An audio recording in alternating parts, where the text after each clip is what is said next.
ছাড়বো নাকি? হ্যাঁ না, ফাইটারে তো ঝামেলা করে। ঝামেলা করতে না, এখন সময় কিছু না, শখ ভাই আমার ডিস্টার্ব, আমার সময় দিতে গিয়ে আপনার সময় শেষ হয়ে যাবে।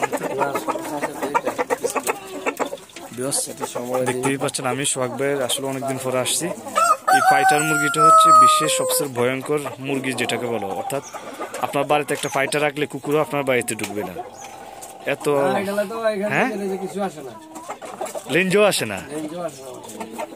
আমার মনে একটা যদি খোলা রায় দিতেন তাহলে হারামিরা কামড়ায় মারিয়ে লাইতো কেন। দেখতে পাচ্ছেন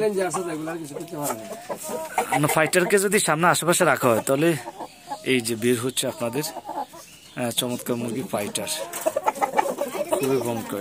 সবার এত ঠুরকান ঠুরকা, মানে ফাইটারকে দেখলে সমস্ত মুরগি কিন্তু পালিয়ে যায়। এই হচ্ছে আমাদের ফাইটার।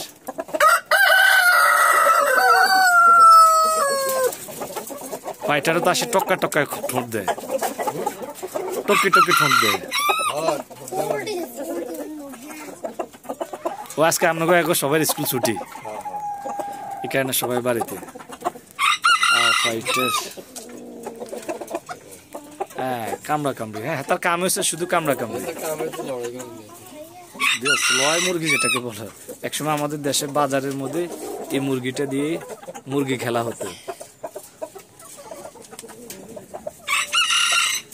তার সাথে কেউ আবার সোলাই মোলাই দিব, এই সোলাই দিব, সোলাই দিব, থাক থাক থাক সোলাই দিয়ে না শখ ভাই।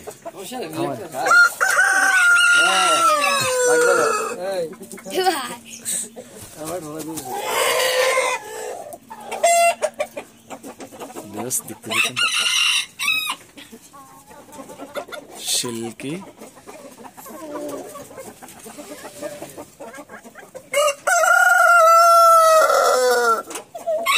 মিনি খামার।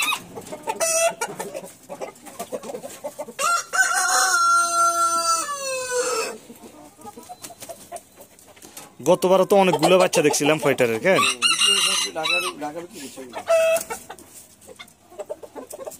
আসলে রাখার জায়গা না, নাহলে এখানে কিন্তু প্রচুর বাচ্চা তো আপনারই থাকতো। কারণ বাসা বাটিয়ে থাকি চাইলে একটা খামার তৈরি করা যায় না, জাস্ট শখের বসে দুই একটা হয়তো ফালা যায় আর কি। মালিক পক্ষ তো আলাদা দিলে সমস্যা করে না, অনেক বাসার মালিকও এই মুরগির আওয়াজে করতো যে।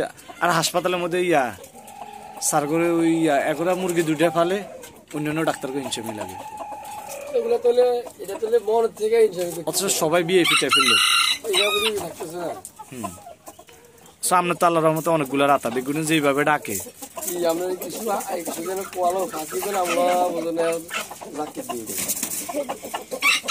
তাও কে এলাও করে না। হ্যাঁ যাক বিয়স দেখতে